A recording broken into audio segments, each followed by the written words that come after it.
gone over the time a little bit. Before you leave the office. Okay, we'll start the meeting again then, please. And we're on item number 10. And we have one member speaking, Councillor Spiller. Do you wish to, let's put the clock up first, Ian, and then you can start when the clock is up. Okay, you got 5 minutes. When you speak, Ian, the clock will start.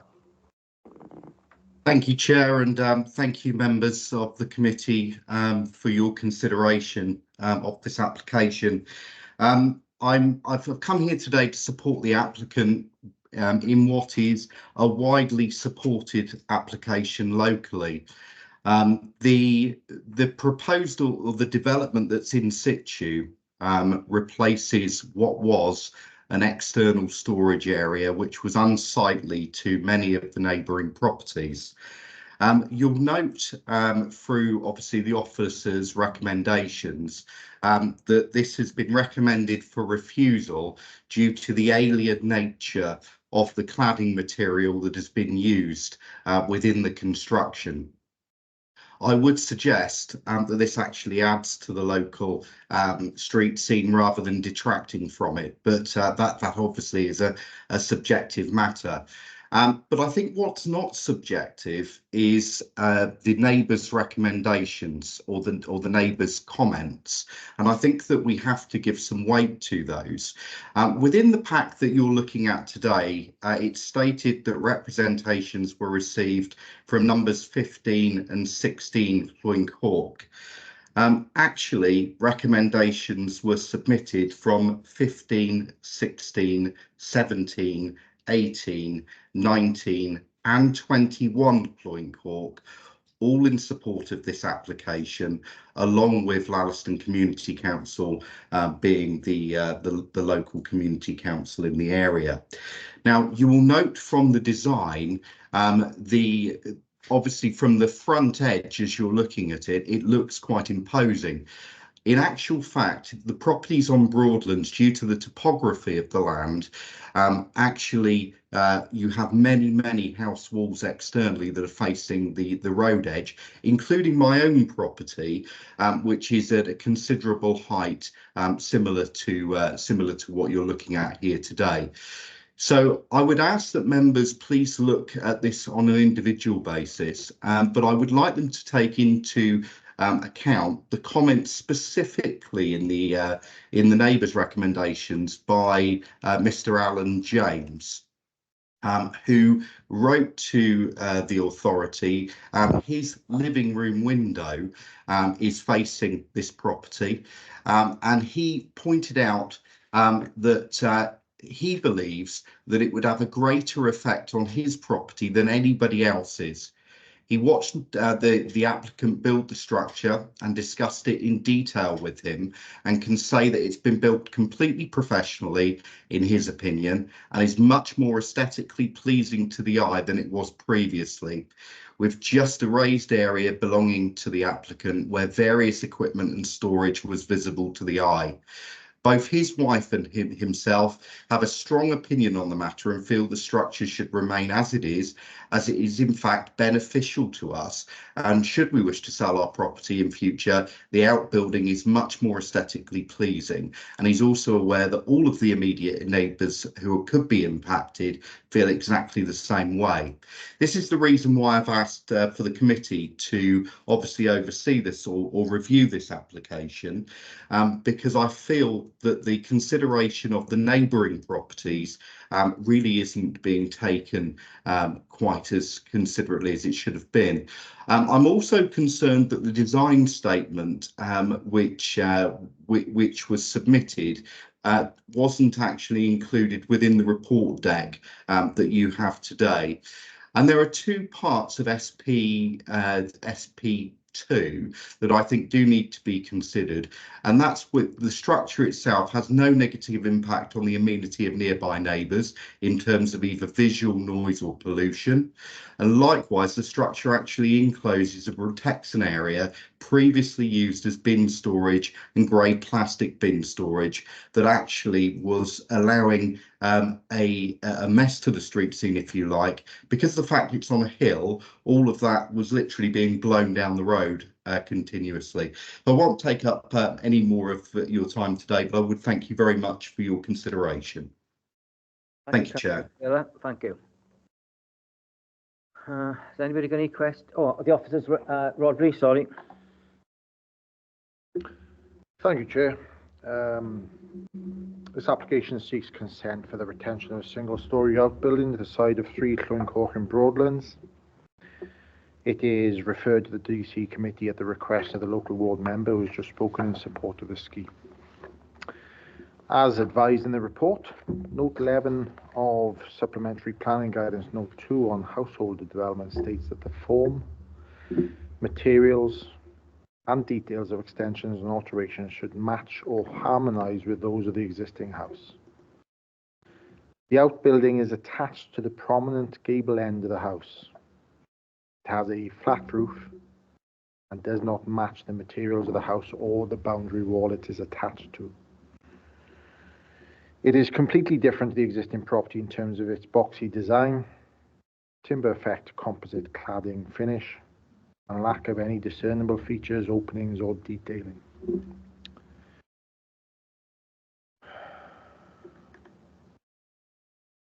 It singularly fails to take into account the form or character of the property or the established context of the cul-de-sac.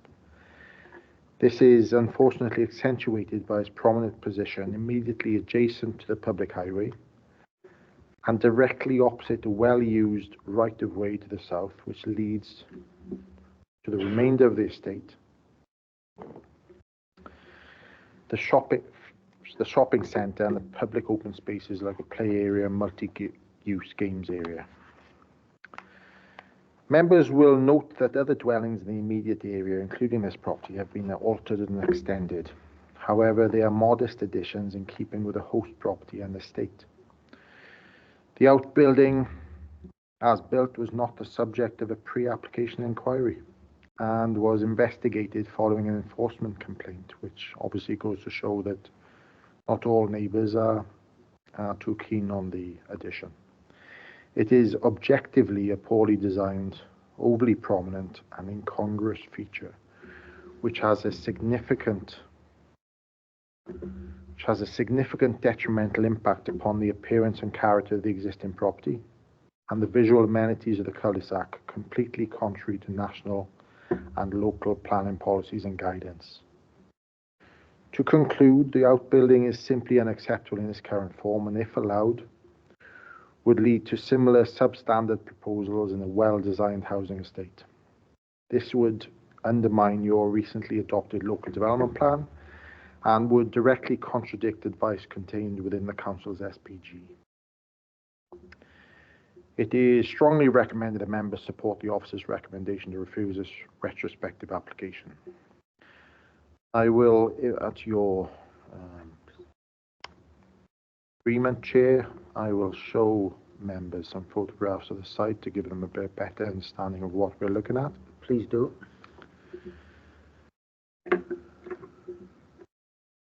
This is a photo of the site back in around 2022.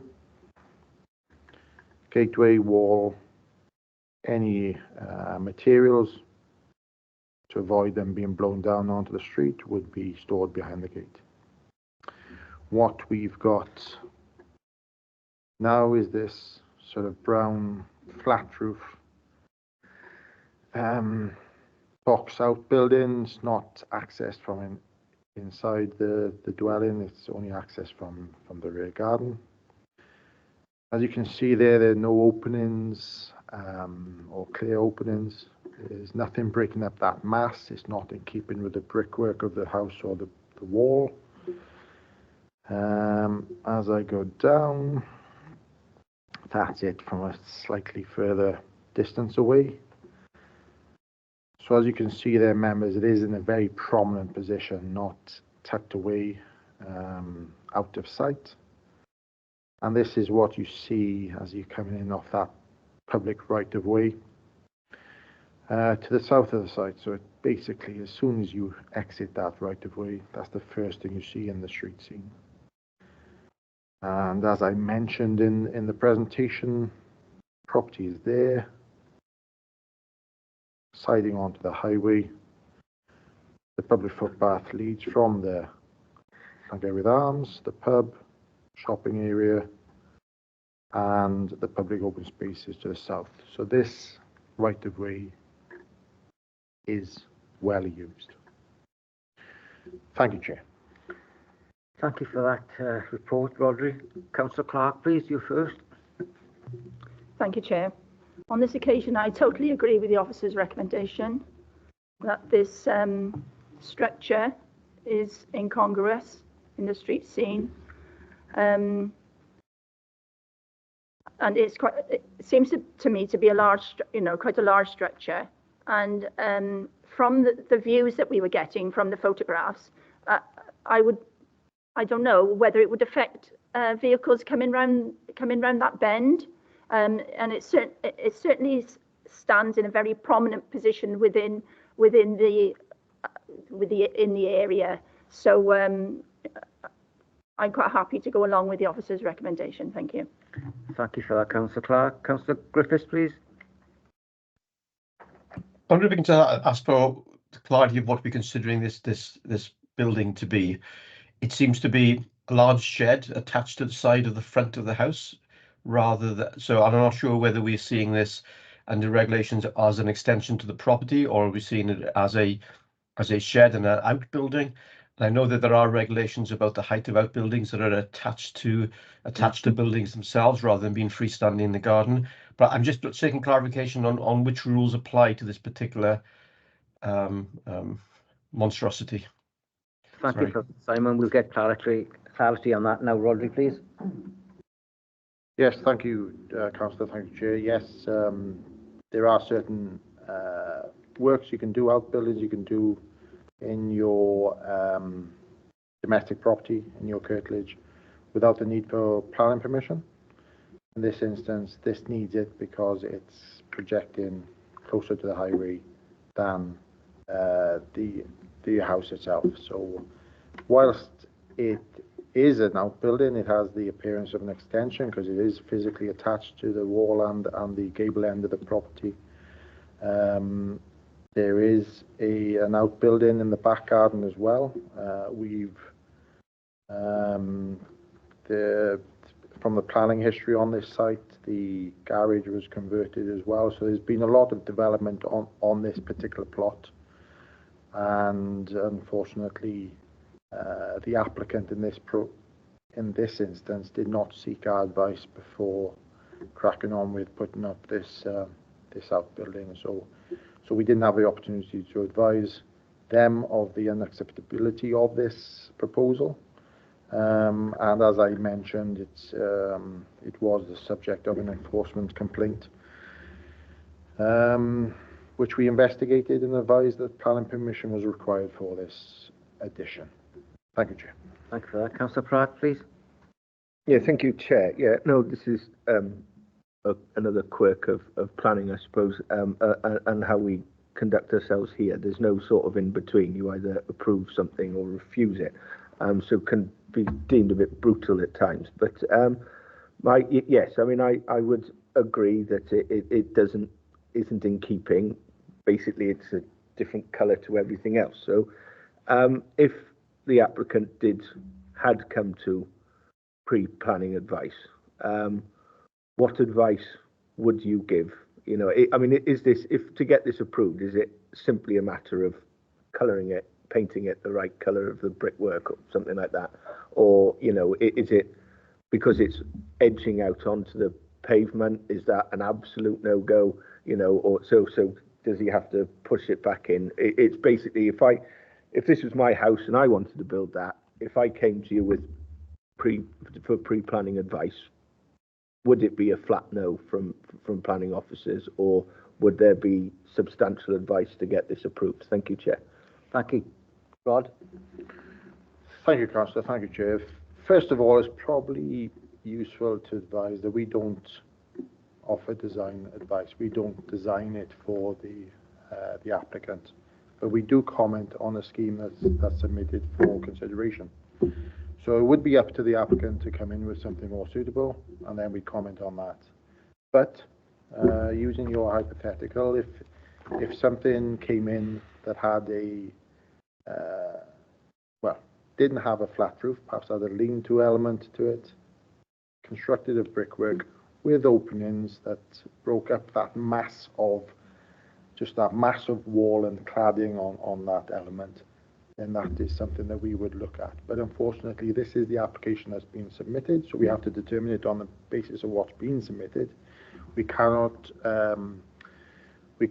sort of approve it and condition changes to it enough to make it appropriate. So it's up to the applicant to obviously either appeal the decision or come back into us and undertake a pre-application process, seek our advice before applying for something alternative on this elevation of this property. Thank you for that, Chair. Yeah, I think my point has been made on that, and I'd like to thank the officer for giving this. So if this is refused today, of course, the applicant can go through that process of reviewing, and if he is adamant he wants to retain it, that advice can be sought from this authority. Thank you, Chair. Thank you, Councillor Pratt. Simon, please. Thank you, Chair. I was just doing a hypothetical in my mind, which was if this hadn't been built and they came with this set of plans, what would we do with plans for this building? And I'm fairly sure that this committee would come back and say, this is not a good design. This should be built in to match the residents, the buildings around. So if we just put aside the fact that the resident has actually gone ahead without permission, and then ask ourselves, would we have been given permission for this? I think the answer would be no. We'd have put a set of conditions on it. And I think what the officer just clarified for me is that because the house owner has gone ahead and actually built this, we can't now put retrospective conditions on it in effect. So I think this is a matter for the residents' own lack of understanding about the process or ignoring the process. And I would certainly not accept this as a planning proposal if they hadn't built it. So, and I don't see why we should relax the rules for something which the owner has actually gone beyond the rules and built it forward. So my view at the moment is this is an acceptable development, and we would never have allowed it in the first place. Thank you, Chair. Thank you, Simon, for that comment. My fault. On page 50, the officer's recommendation is to refuse. Can somebody formally move, please? Move. Second. Thank you very much. So I can't see anybody else speaking. So let's make this easy.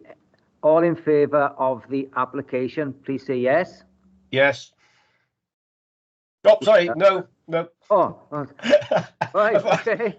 Sorry, I'm in favour of accepting the report. In favour of accepting the report of the officers. Yeah. Right. Oh, so there's nobody for yes then. So all in favour of the recommendation? Yes. Yeah, in favour. In favour of officers. Sounds like unanimous to me across the board. Okay, thank you for that. If we go on to number 11 then, appeals. I don't like to go through them, but has anybody got any issues with the appeals they want to discuss?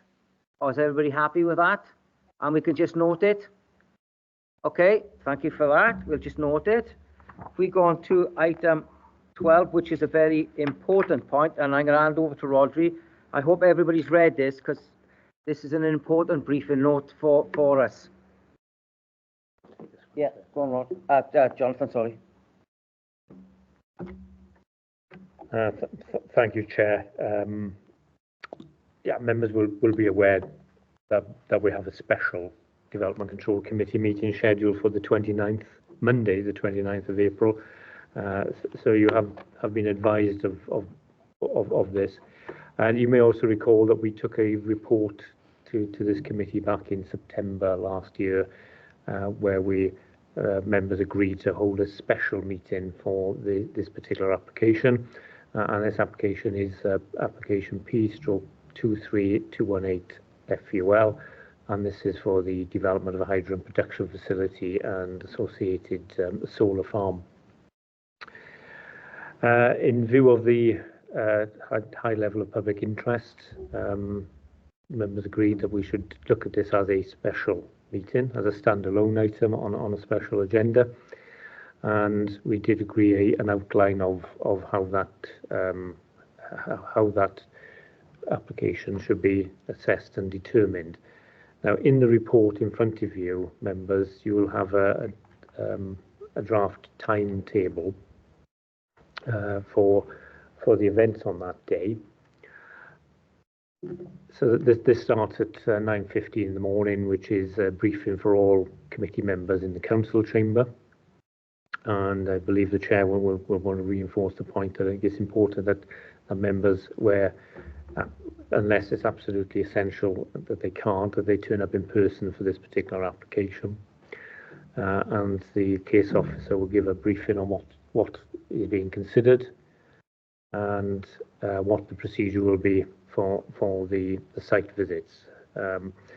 We're aiming to have a transport organised for members to take you to the site. There are 2 actual sites involved with this application. Now, the reason we want to do it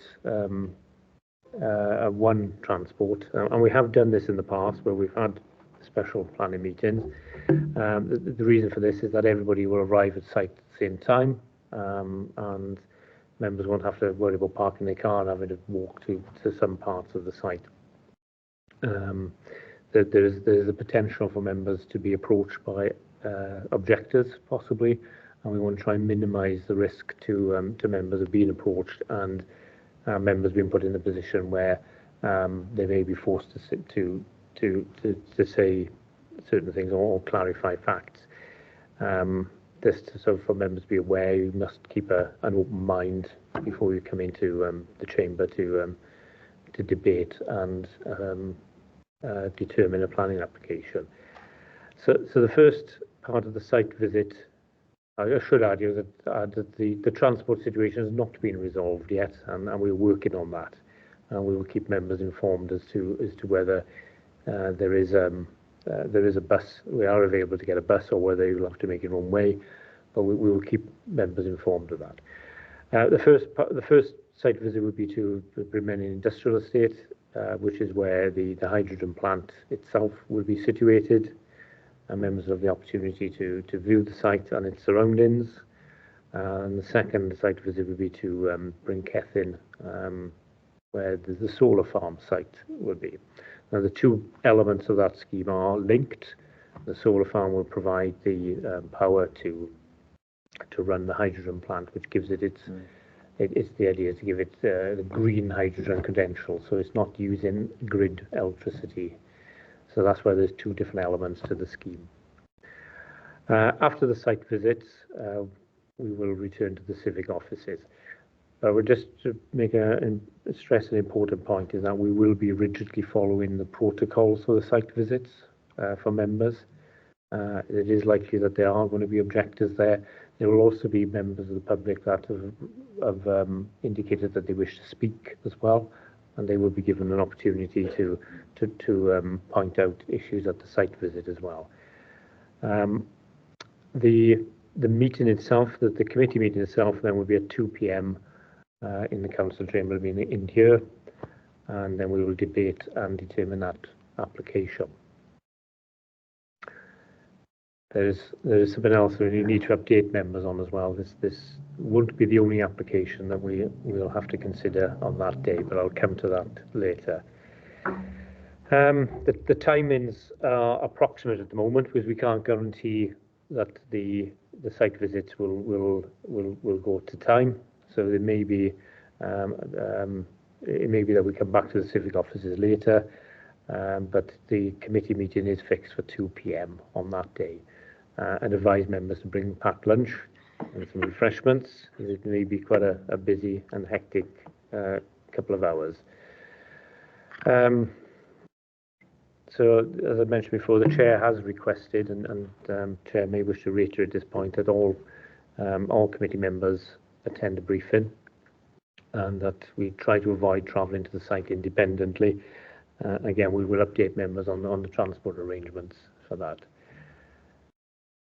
It's also appropriate when we look at major planning applications where there's more than normal public interest, that we can actually extend the time for public speakers to address the committee.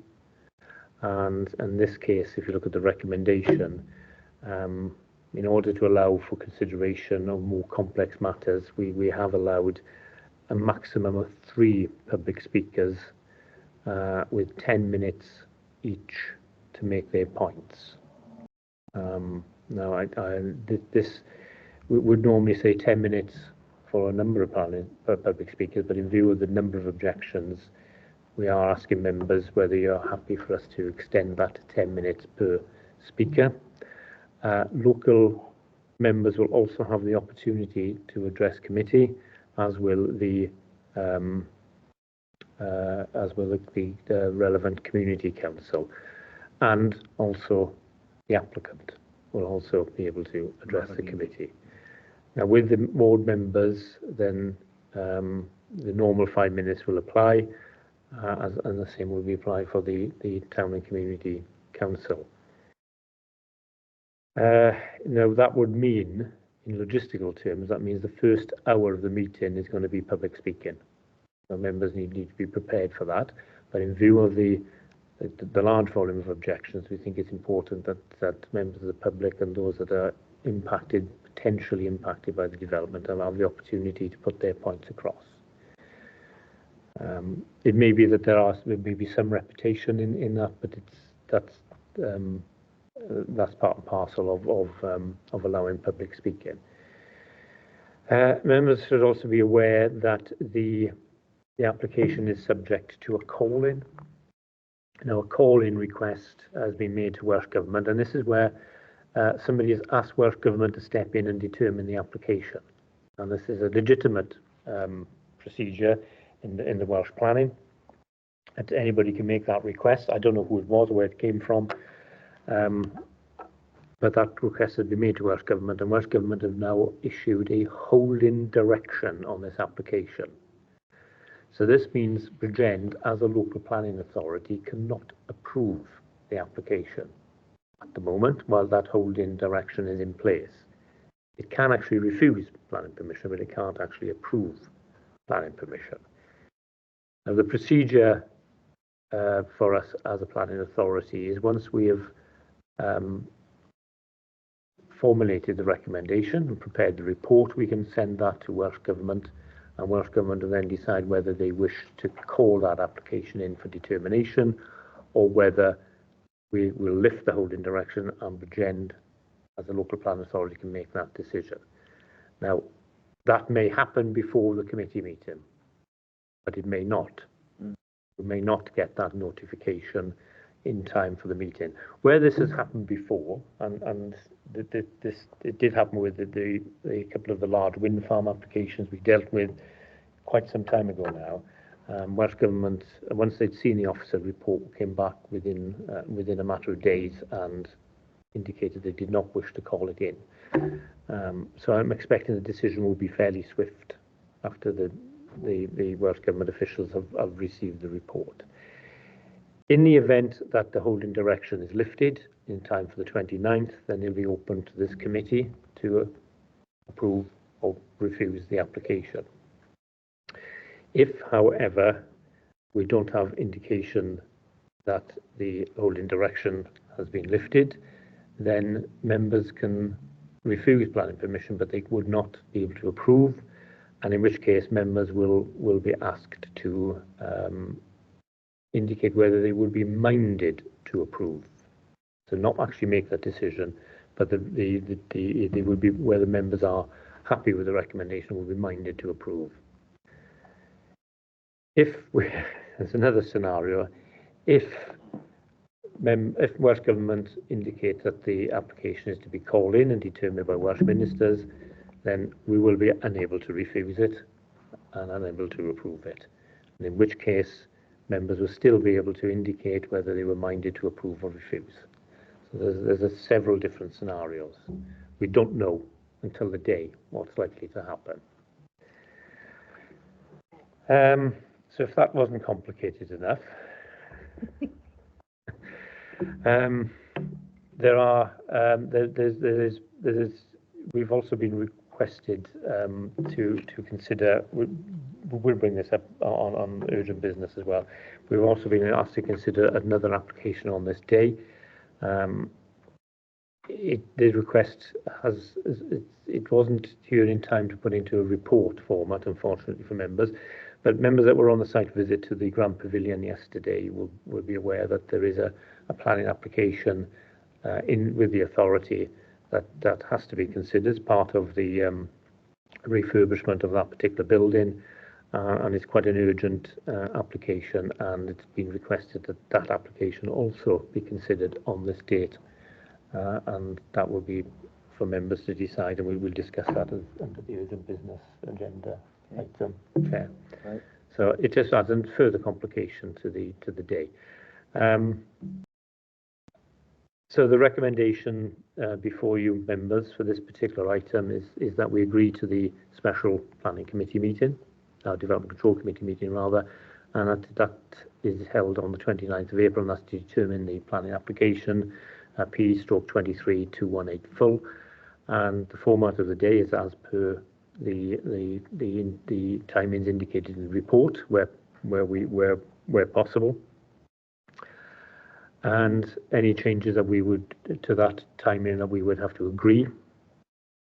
The chair would have to agree with myself or the director of communities, and the public speaking rights for objectors extended to 10 minutes each for no more than 3 individuals, and that the chair will notify the committee of any alternative arrangements in the event that the meeting is unable to go ahead.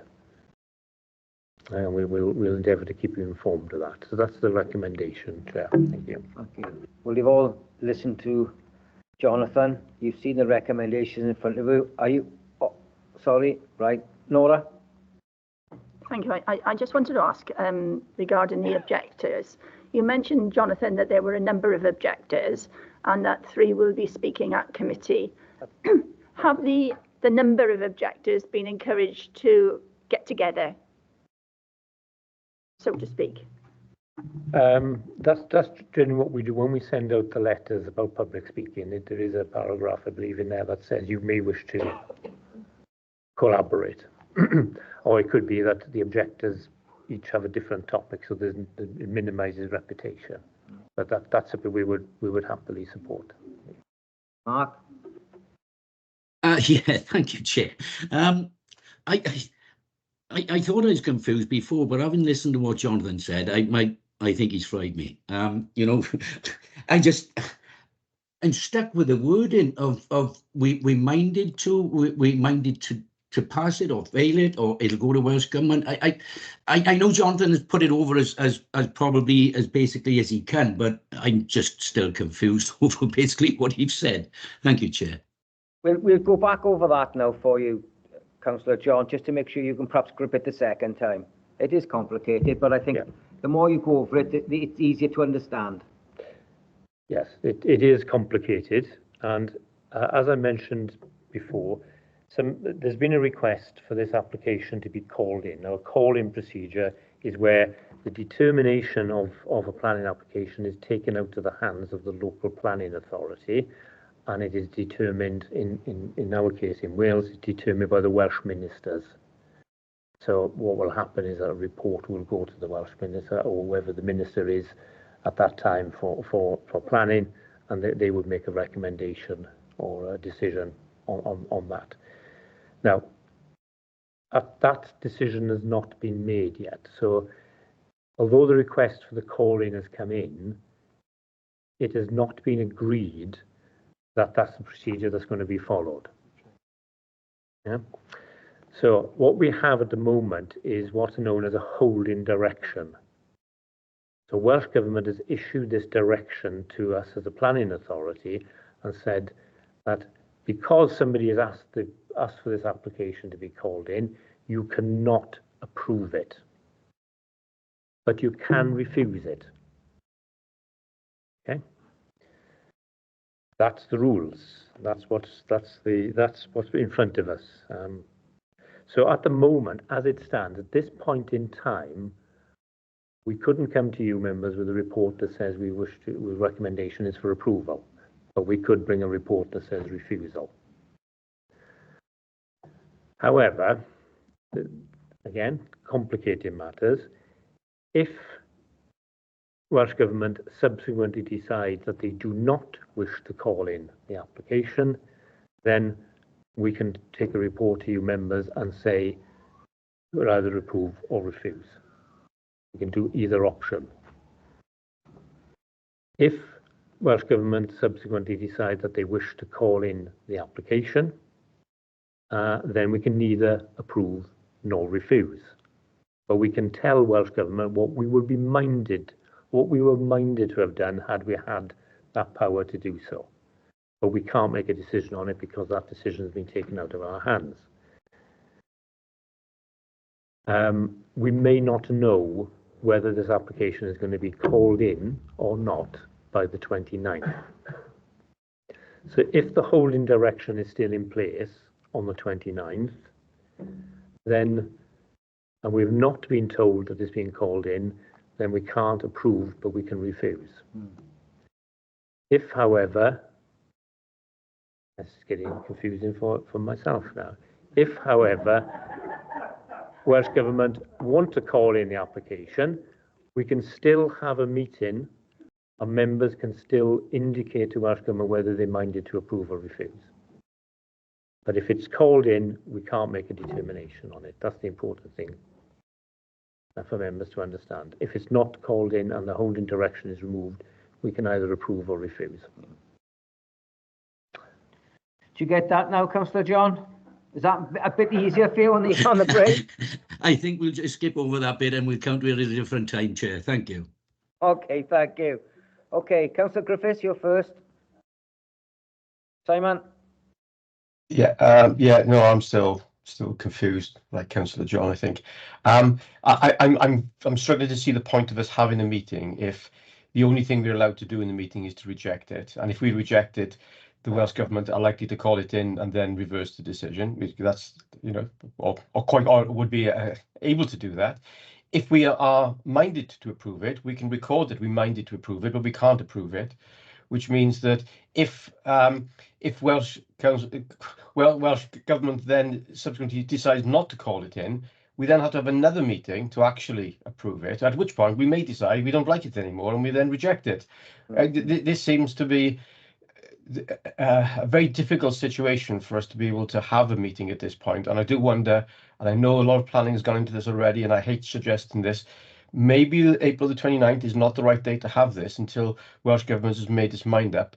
Of course, it could be the Welsh Government are just waiting for us to do something to see which way we're going to go and then to call it in after that. I don't know. I don't know what games might be being played here, but I don't see a point of us having a meeting where we actually whatever we say, we'll probably, it either definitely doesn't apply or it probably doesn't apply.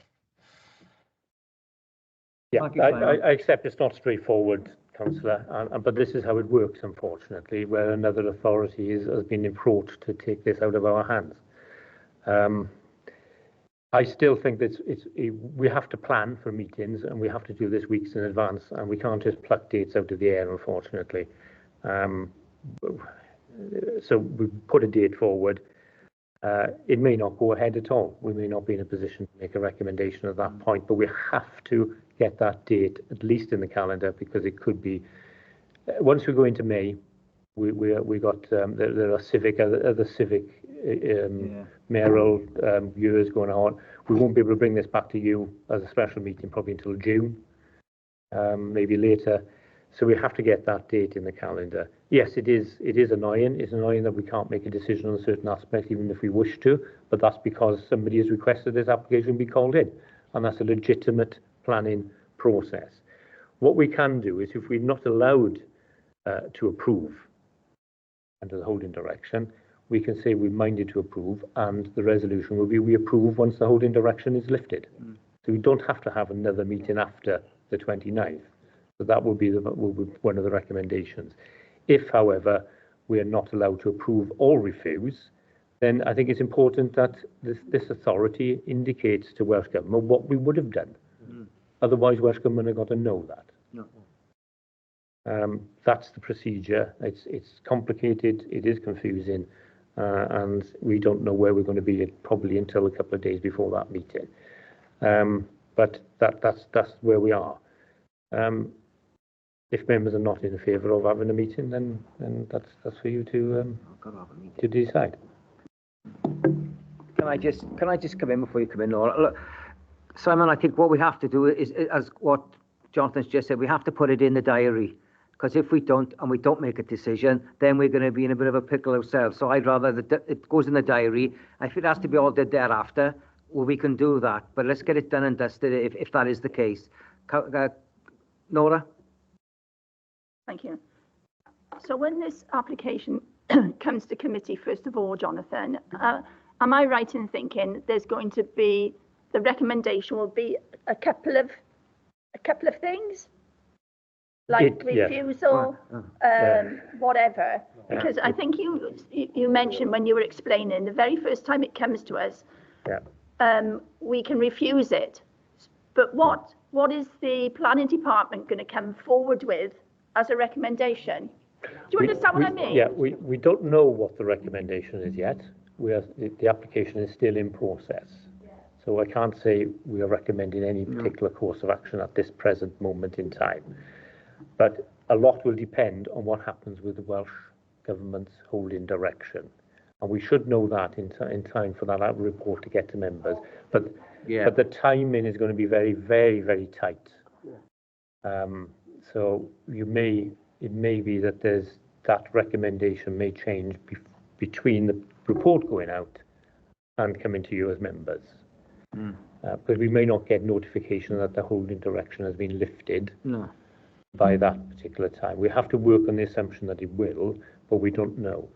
And we don't know if the Welsh ministers are going to call it in. Now, it's not an application that slips into the definition of a national infrastructure project. It doesn't automatically go to Welsh Government. But with any planning application, Welsh Government have now got the ability to call it in and take that out of our hands. So we have, that's the procedure, and we have to sort of work with that. But where this has happened previously, Welsh Government were very quick to turn around their decision on whether they want to call it in or not. And I think it's quite rightly says, I think it was Councillor Griffiths that said that they want to know what the recommendation is going to be beforehand. And yeah, they do. Yeah, that's the crux of it. But that's within Welsh Government's remit and their right to do so.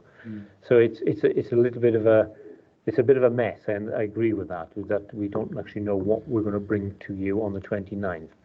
And as I did hint at earlier as well, that it may be the case for other reasons, nothing to do with the call-in, that there may be other reasons why we may not be able to bring this to you on that date. And it's unfortunate, but we may have to postpone that meeting or cancel it completely, depending on those circumstances. So I'm trying to cover all bases here, basically. But at the moment, we're working on the assumption that this application will come to you on the 29th of April. And yeah, it's going to be a long day. Yeah, potentially. Yeah, I did say to Jonathan, mine after the break time is a curry or a Chinese. Yeah, I'll have to ask colleagues where what budget is going to come out. Yeah, but on that point, because I did mention something else as well about another application, I think we need to keep that date in the calendar. Yeah. For that other item that may come up. Thanks. Okay. I'd like to make a recommendation then. Well, hang on a second. Whoa, there's other people going to speak here now first, right? Councillor Hughes? Yeah. Okay. It's on the number of objectors who would be allowed to speak, which has been given as 3 for 10 minutes. There's a difference there, isn't it? Because normally in the planning meetings, people are given 5 minutes. I appreciate that time management is an issue, and as Jonathan has said, it would be good if objectors do get together to collaborate so that there are three speakers who deal with the whole range of the matters that they want raised and discussed. But I think it's probably worth looking at trying to increase the number of objectors that we'd allow and perhaps reduce the time accordingly. So I'd suggest that we'd allow a maximum of 6 and to make that 5 minutes each. At least by doing that, I think we'd be able to get a broad range of opinions, and it would certainly be a benefit to the committee if we agreed that amendment. Yeah, well, Yeah, it's interesting suggestion. I think we've looked at the 10-minute extension because that's within our defined protocol that we can allow extended speaking. And it's an interesting point you raised that having 6 speakers, talking about 6 different things might be more beneficial, possibly. But I leave that to members if that's what they wish to do.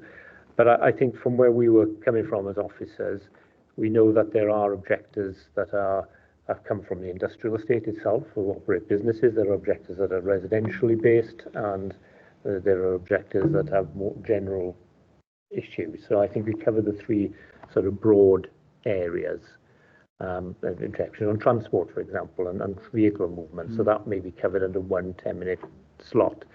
But that's why we suggested that, and we wouldn't normally suggest 3 speakers having 10 minutes each. Sometimes we would say you'd have 3 speakers with 10 minutes in total. But we thought it was fair because of the fact that this application spread over 2 sites.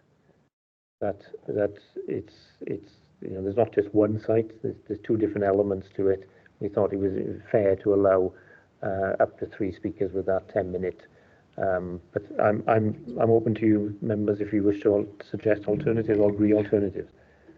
it's been proposed. Is there a seconder to the alternative? Yeah, okay, it's been seconded. So what is everybody's opinion? Do you want to have 3 people for 10 minutes, or do you want Councillor Hughes' 6 for 5? I don't know if we got 6 speakers either, Chair. I don't even know if we got 6 speakers. Oh. Yeah, we may have 6 people that are willing to speak. We may not, but we have got at least 3 that people have indicated they wish to speak. Well, that would be the ideal thing, Martin. Would you leave that to the officers? So obviously, if there's more coming through, we can change it to the 6. If there's not, we keep it to the 3. Is everybody happy with that? Yeah. Okay, we'll do that then. Okay. Can I suggest though that perhaps to encourage them, perhaps to collaborate? Yeah. Well, it's in the paperwork. Jonathan said that. So yeah, we can highlight that. Councillor Pratt. Oh no, sorry. You put your. Oh, all right. Okay. Simon, you want to come back in? Yeah, I just want to make sure that we're not in a position of refusing people the opportunity to speak. And this is extremely important, and that will not be good for us or for the residents, actually. So maybe we can just put an upper limit on the time, and then say we'll divide it equally between the number of people that are actually want to speak. And if they want to sort it out between themselves, or one person speaks for 30 minutes, that's up to them. But maybe an upper limit. Yeah, well, that's another idea. Thank you, Jonathan. Yeah, I would say that we have gone above and beyond our normal protocols for public speaking here. I think the issue of having more speakers, it does increase the risk of repetition. Yeah. It does. Yeah, yes. I don't know, but I take the point on board. I think if we possibly we had everybody that indicated they wish to speak at committee were allowed that opportunity. We don't always know until the morning of committee or the day before committee who's actually going to speak. Yeah. So we could allocate 8 slots and only 2 people turn up and they'd only have 5 minutes each. Yeah. Jonathan? Sorry, Chair, my point wasn't relevant and now it's become relevant again. This is one planning application but over 2 sites. So if someone was mindful to object and speak, like we've seen today, we've had a lady who's spoken for the whole 5 minutes on one application, and we've seen people use 2 minutes, 3 minutes. So, you know, if I was mindful to speak for the 5 minute, that's on one site, and that's even before I get to the other site. So, you know, we're going to have to give some leniency. Hopefully, you know, like we've seen today, some people won't use all of the time, but you know, when you're talking about two large sites, you're going to have to give equal weight to each one, because they may be happy with one bit but not happy with the other. Thank you, Chair. Well, can I just say, look, you know, we're all been public speakers throughout a political life. 10 minutes to speak on a specific subject is very difficult, right? You know what I mean? 5 minutes is hard, right? But it's easier. So, look, the recommendation I would move to the committee is we keep it to 3, and if more than 3 want to come along, we'll go along with Councillor Hughes's thing, and we'll change it to 5. That's a 6, right, or 5, whatever it'll be, right? If you're happy to put that with officers. Yeah. I said that. As long as can you give us plenary powers to do that? Yeah. Okay. So things might change at the last moment, and you know, I don't know. Okay, well, we've dealt with that then. Are we happy with, Nora, you did move the recommendations. Does somebody second the recommendations, please? Thank you. Right, all in favour of the recommendations? Yeah? Yeah. Okay, thank you for that. Number 13, this is just for noting. Can somebody just note that the LDP has gone through? Thank you. Number 14, I don't particularly want to stay long on that either. The Glamorgan Gwent Archaeological Trust, May the 15th. Building Conservative and Design, the 26th. PEDU briefing for members, that's 24. We haven't got a date for that. Rights of way and tree policy, green infrastructure. So we've got a lot on our table. So can somebody just formally move? We note that, please. Thank you. Move. Thank you very much. And now we're going to item 15, urgent items. I've got one item, and I'm going to hand over now to Jonathan regarding the Bethcall issue. Thank you. Yeah, thank you, Chair. As I alluded to in one of the previous agenda items, we have been approached to take the planning applications, there's 2 planning applications for the Bethcall Grand Pavilion to be considered at the Special Development Control Committee meeting on the 29th, which is the item we've just discussed. Now, members would have visited the site yesterday and would have noted that it's not on the agenda for today. We only just received the amended plans for the scheme, but we will be able to bring the item to you on the 29th, but also bear in mind that there may be also public speaking for this particular item as well. So it's unfortunate we weren't able to bring a written report to you on this, members, because the report had already gone out.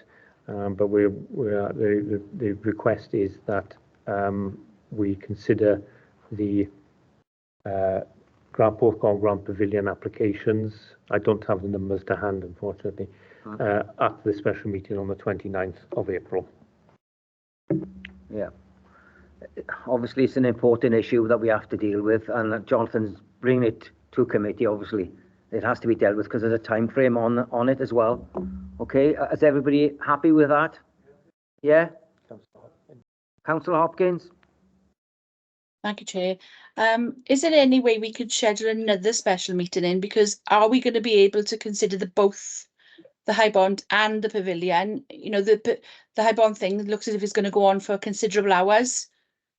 You know, we need to give equal gravity to both, I think. Yeah.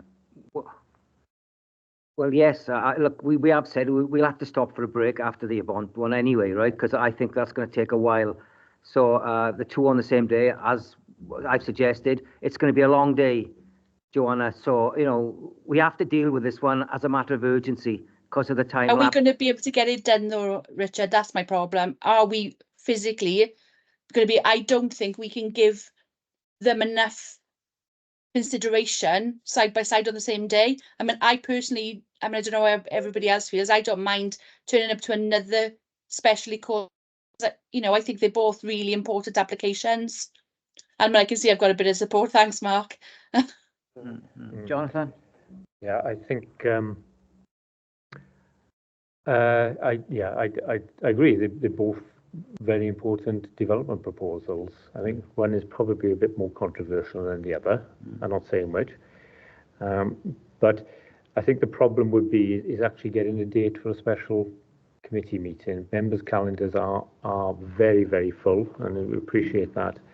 And getting a date before June for a special meeting, well, we might as well take it to the May Development Control Committee. But I think that would have an impact on how that scheme progresses. Yeah.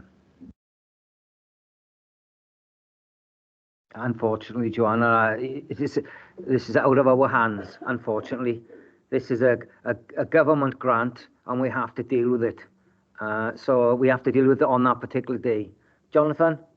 Yeah, thank you, Chair. Yeah, no, I do share members' concerns, but I mean, if we have to do it in one day, we have to do it in one day. Just questioning the timing of the meeting. Do we do it first and sort of not belittle it, but get the Grand Pavilion out of the way, and then we can concentrate on the High Bond project, or do we leave it till the end? I don't know which is the best way. I think it's important we discuss it now rather than seeing an agenda. Thank you, Chair. Thank you for that question. I'm be guided by members how you wish to proceed on this particular point. We did the previous item. We did look at a draft time scale for determination, which it shouldn't affect it. That's mainly about the proceedings in the morning, the site visits, and the briefing for members. The actual meeting itself, whether the Grand Pavilion comes on first or second, I don't think that makes a great deal of difference personally as an officer, but it's up to members how they wish to. Can I make a suggestion that we do the Grand Pavilion first? My concerns are if we make a decision, if we're allowed to make a decision at the meeting, and a cause for public disruption, if it goes the way that the public doesn't want, trying to bring order back to the chamber may prove difficult. So if we get the Grand Pavilion first, yeah. If there is any difficulty in that meeting, that is the final item anyway. So we I can can see a point. Yeah, thank you, Chair. I can see that point. I move we do that, Chair. Yeah, well, we'll have to look at as well and the timing of the site meetings and when we start the meetings. I think myself and Jonathan and the rest of the officers will have to sit down and work out exactly how we're going to go around that as well. You know what I mean? Because I don't know how long. Sorry, I'll come to you now. I don't know how long site meetings are, right? How long questions are going to be on site? That's the problem we got here, right? You could be on site an hour or 10 minutes. It's all according to how depth you want to go into, right? What problems we get on site. Well, exactly. So you know what I mean. So it's a logistic nightmare sometimes to do these things and say, yeah, we can do them first or not do them first. But yes, Jonathan, I haven't got a problem with that myself personally. Whichever way we deal with it. Sorry. I understand what Jonathan's saying, but I also think as well, if you're telling the people who be coming to speak regarding High Bond, they come in at a certain time, they'll be arriving at that time. But if you're dealing with the Grand Pavilion first, you may well have you're going to have people you're waiting, aren't you, to do that one. So yeah. I think it's swings and roundabouts, isn't it, really? It's going to be a difficult one to manage, maybe whichever way it goes. And we don't even know if we're going to be dealing with the High Bond one or not yet. Yeah. So I think it is difficult, isn't it? It's difficult. Can I ask, are there objectors to the pavilion? I don't know, case officer is in the back of the room, actually. So. Yeah. No speakers, isn't it? So are they coming to speak? No. Sorry? So not to date. So meeting at 12 then. You know, I'm just conscious here. No, I'm just conscious. If we go to site meeting, we come in, right? Some of us have to take tablets and have medication, right? So I'm one of them. So I'll be stopping the meeting, whatever we do, right? I have to take my medication. So Martin is another one, right? So there's a couple of us in here. So I don't know. Can you just leave it with officers and myself? Look, we'll try and work it. It'll have to be, if it's going to have to be a short on-site meeting to come back and then organise for... Yeah. we have to be very careful because we booked the committee space at 2 o'clock, so that's been done in liaison with Yeah. Cabinet Committee Services. So it's whether we can maybe book it for 1 o'clock, but that puts pressure on us during the site Yes, visit. exactly. So They're not to do that justice as well. But I think common sense, we've got to hear both of them that day. You know, does it matter what order they come in? Well, You know, even if No, we're not here, to me. if No, we're here not to to 7 me. o'clock, we're here to do a job, and Exactly. that's We what get we've got paid to to do do. the I'm job. sorry. Yeah. So does anybody have a contact for a good takeaway then? Provider. Or is it just eat? oh. And my second mother can bring a nice cake in. Huh? Yes, that's the boy. Chair, if members are happy, we'll try and organise we'll do them both on that day if members are happy. Yeah. And we'll work out the order. Yeah. Will you leave that with myself and officers to work out which is logistically to do it all, right? If we can do one before the other, we will try and do that, Jonathan, right? Look, I'm not trying to push an agenda here, No. pardon the, but it's just, I am concerned that, if we do High Bond first, and there is, we have had protests at the, outside, if the public want to do something from the public gallery, trying to bring business back to order could prove difficult. So let's just, if we've concluded the meeting, they can protest all they want. We can go home. That is as simple as that. So that is just my point of view. I'm happy for officers and the chair to look at practicalities of it all. Look, we'll try and do it before the big one, right? It makes a bit common sense, right, to get it out the way. But logistically, let's just have a look at it, right? And if the report is done, right, that's another issue, right? Because if something crops up with a case officer, that might have to be put back. I don't know yet. We're jumping too far ahead, right? You know what I mean? So just give us plenary powers and we'll try and resolve that issue. Whichever will be, the two will be done on the same day. Yeah? And as what you've just said, if we're here till 7 o'clock, we're here till 7 o'clock. There's nothing we can do about it. I know people don't like that, but, it's because we're starting at 2, aren't we? Yeah. Is everybody happy with that? Yes? Okay, well, I haven't got any other thing. Have you got anything? No? No? Okay, well, I've got nothing else bar the bus call Grand Pavilion. So can I just thank everybody for coming today? It's been quite a long meeting, but we've done the work, and thank you all again for attending. A safe journey home. Thank you. Yeah, bye all. Yeah, bye. Bye-bye. Bye-bye.